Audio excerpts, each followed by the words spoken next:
Banking sector में बड़ा बदलाव। जून से लागू हुए 13 नए नियम। एसबीआई, पीएनबी, एचडीएफसी खाता धारक का सभी देखो। दोस्तों, आपसे एक छोटा सा सवाल।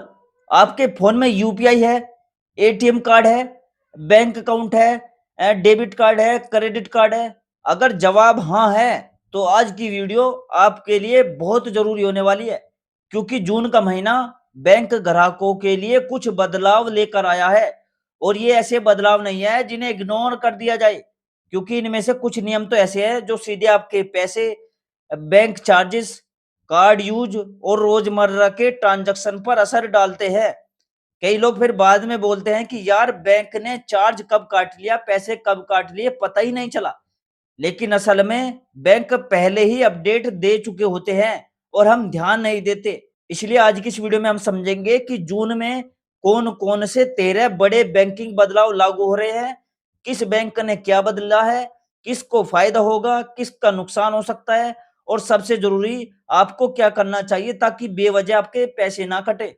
अगर दोस्तों आपका एसबीआई, पीएनबी, एचडीएफसी या किसी भी बैंक में आपका खाता है तो ये वीडियो आपके लिए बहुत इंपॉर्टेंट है। पूरी वीडियो देखनी है। अगर पूरी वीडियो नहीं देखोगे तो आपके खाते से बेवजह पैसे कट सकता है और फिर बाद में ढूंढते रह जाओगे इस वीडियो को। इसलिए वीडियो को बीच में बिल्कुल भी मत छोड़ना और चैनल को सब्सक्राइब कर लो, वीडियो को लाइक कर दो और कमेंट कर दो कि कहां से वीडियो देख रहे हो। तो चलो फिर स्टार्ट करते हैं। सबसे पहले बात करते हैं पंजाब नेशनल बैंक यानी पीएनबी की। अगर आपका अकाउंट पीएनबी में है तो दो बातें समझ लो। पहली बात है डेबिट कार्ड वालों के लिए।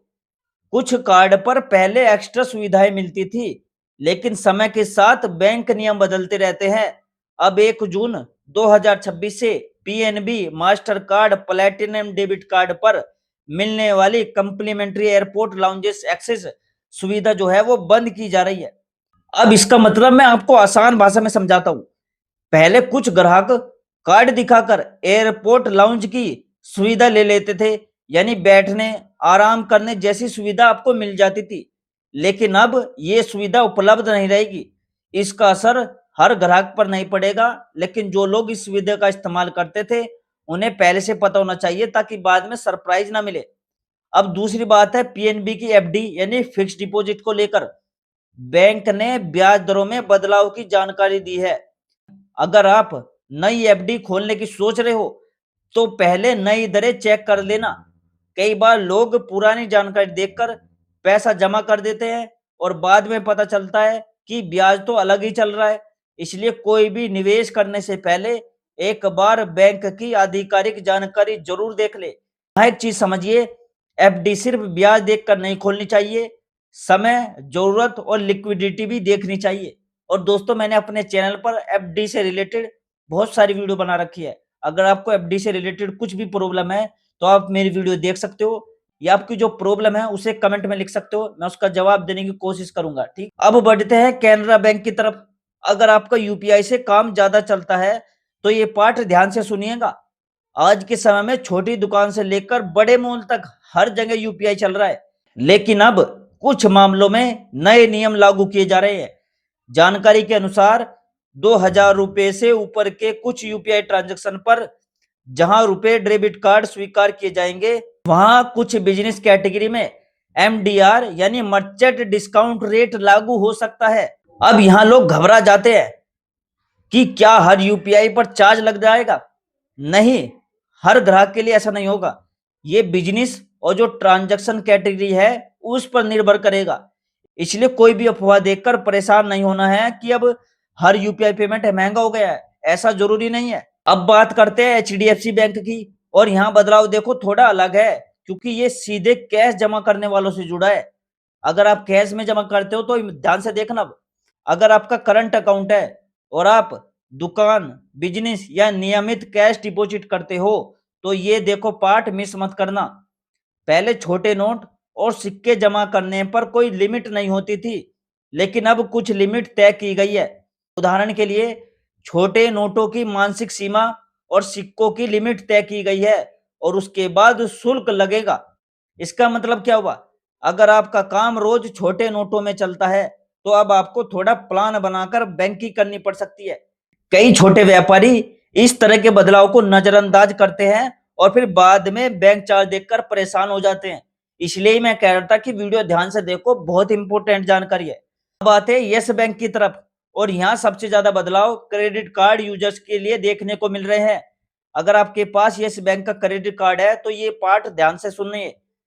सबसे पहले कैश विड्रॉ चार्ज में बदलाव हुआ है। अब कई लोग सोचते हैं कि क्रेडिट कार्ड से पैसा निकालना आसान है, लेकिन उसमें चार्ज और ब्याज अब दोनों हो सकते हैं। इसलिए बिना जरूरत क्रेडिट कार्ड से कैश निकालना हमेशा समझदारी नहीं माना जाता। दूसरा बड़ा बदलाव है ऑटो डेबिट से जुड़ा है। आजकल बहुत लोग ईएमआई, सब्सक्रिप्शन और कार्ड बिल ऑटो मोड पर रखते हैं, लेकिन अगर ऑटो डेबिट फेल होता है तो आप पर पेनल्टी लग सकती है। इसलिए हमेशा अकाउंट बैलेंस और पेमेंट डेट का ध्यान रखो। तीसरा बदलाव है कैश डिपॉजिट और चेक डिपॉजिट फीस से जुड़ा बताया गया है। यानी अगर आप ब्रांच जाकर कार्ड भुगतान करते हैं तो आपको पहले नियम चेक कर लेने होंगे। कई लोग ऑनलाइन ऑप्शन छोड़कर ऑफलाइन जाते हैं और एक्स्ट्रा चार्ज दे बैठते हैं। चौथा बदलाव है कार्ड रीइश्यू से जुड़ा। कार्ड चोरी हो जाए, टूट जाए या नया कार्ड मंगवाना पड़े तो अब आप पर फीस लग सकती है। इसलिए कार्ड संभाल कर रखे और जरूरत पड़ने पर पहले बैंक की अपडेटेड फीस देख ले। पांचवा बदलाव है फॉरेक्स मार्कअप से जुड़ा है। अगर आप विदेश यात्रा करते हो या इंटरनेशनल पेमेंट करते हो तो ये आपके लिए ज्यादा जरूरी हो जाता है। यहाँ छोटी प्रतिशत फीस भी लंबे समय में बड़ा फर्क डाल सकती है। छठा बदलाव है फ्यूल सरचार्ज वेवर को लेकर। पहले लोग कार्ड सेलेक्ट करते समय इस सुविधा को बहुत महत्व देते थे, लेकिन अब कुछ ट्रांजैक्शन लिमिट बदल दी गई है। इसलिए अगर आप पेट्रोल डीजल का जो पेमेंट है वो कार्ड से करते हो तो अपने कार्ड की नई शर्तें जरूर पढ़िए। अब बात करते हैं आईसीआईसीआई बैंक की। यहाँ बदलाव डेबिट कार्ड से जुड़े बताए जा रहे हैं, और सबसे ज्यादा चर्चा डीसीसी यानी डायनेमिक करेंसी कन्वर्जेशन को लेकर हो रही है। आसान भाषा में इसे समझे, अगर आप इंटरनेशनल ट्रांजैक्शन करते हो तो आपको ये जानना जरूरी है कि करेंसी कन्वर्जन पर कितना चार्ज लगेगा, क्योंकि छोटे छोटे प्रतिशत भी बाद में बड़ा खर्च बन सकते हैं। इसके अलावा कुछ कार्ड की एनुअल फीस और स्ट्रक्चर में भी बदलाव की बात भी सामने आई है। यहाँ मेरी एक सलाह आपसे कि लोग कार्ड लेते समय ऑफर देखते हैं लेकिन फीस स्ट्रक्चर नहीं पढ़ते। बाद में साल खत्म होने पर चार्ज देखकर बोलते हैं कि ये कब कट गया। ठीक है, इसलिए हमेशा कार्ड की फीस, चार्ज और बेनिफिट साथ में देखें। अब एक बहुत जरूरी सवाल आता है, क्या इन बदलावों से डरने की जरूरत है? देखो, इसका जवाब है नहीं, लेकिन जानकारी आपको रखना जरूरी है। बैंकिंग सेक्टर में बदलाव आते रहते हैं, हर बदलाव नुकसान नहीं होता। कई बदलाव सिस्टम को व्यवस्थित बनाने के लिए भी होते हैं। असली गलती तब होती है जब हम बिना पढ़े कार्ड यूज करते हैं, ऑटो डेबिट ऑन रखते हैं या सिर्फ सोशल मीडिया पोस्ट देखकर फैसला लेते हैं। अब मैं आपको एक छोटा सा बैंकिंग शिफ्ट चेकलिस्ट देता हूं। देखो, पहली चीज है महीने में एक बार बैंक एसएमएस और ईमेल जरूर चेक करिए। दूसरी चीज है डेबिट कार्ड और क्रेडिट कार्ड के चार्ज समझो, ऐसे यूज मत करो, ऐसे मत लो इन्हें। ऑटो डेबिट चालू है तो बैलेंस जरूर रखो। एफडी या इन्वेस्टमेंट कर रहे हो तो पहले से नई ब्याज दरें देख लेना। अगर जरूरत ना हो तो एक्स्ट्रा कार्ड बंद कर दो। यूपीआई है और जो कार्ड है उसकी लिमिट समझो। बैंक की आधिकारिक जानकारी को प्राथमिकता दो। ठीक है, इन चीजों का ध्यान रखो। और दोस्तों, मैं आपसे उम्मीद करता हूं कि आज की वीडियो से आपको जून में लागू बैंकिंग बदलाव आसान भाषा में समझ में आ गए होंगे। ठीक है, अब कमेंट करके बताइएगा कि आपका अकाउंट किस बैंक में है, पीएनबी में है, एचडीएफसी में है, आईसीआईसीआई में है या कैनरा बैंक में है। कमेंट में जरूर लिखना। और क्या आपको पहले से इन बदलाव की जानकारी थी, ये भी लिखना। ठीक है, और अगर दोस्तों आपको वीडियो पसंद आई हो तो वीडियो को लाइक कीजिएगा, चैनल को सब्सक्राइब करिएगा और इस वीडियो को अपने हर दोस्त, रिश्तेदार सभी के साथ शेयर कीजिए, क्योंकि हर व्यक्ति का बैंक में खाता जरूर होता है, इसलिए ये वीडियो उनके बहुत काम आ सकती है। नई जानकारी है, जो ये नियम है जून से लागू हुए हैं। ठीक है, तो शेयर जरूर कर देना। और दोस्तों, आप कौन से शहर से, कौन से स्टेट से मेरी वीडियो देख रहे हो, उस शहर का नाम, उस राज्य का नाम कमेंट में लिखकर जरूर जाना। और मैं मिलता हूं दोस्तों आपसे अगली वीडियो में एक नई जानकारी, एक नई खबर के साथ। तब तक के लिए दोस्तों, जय हिंद, जय भारत।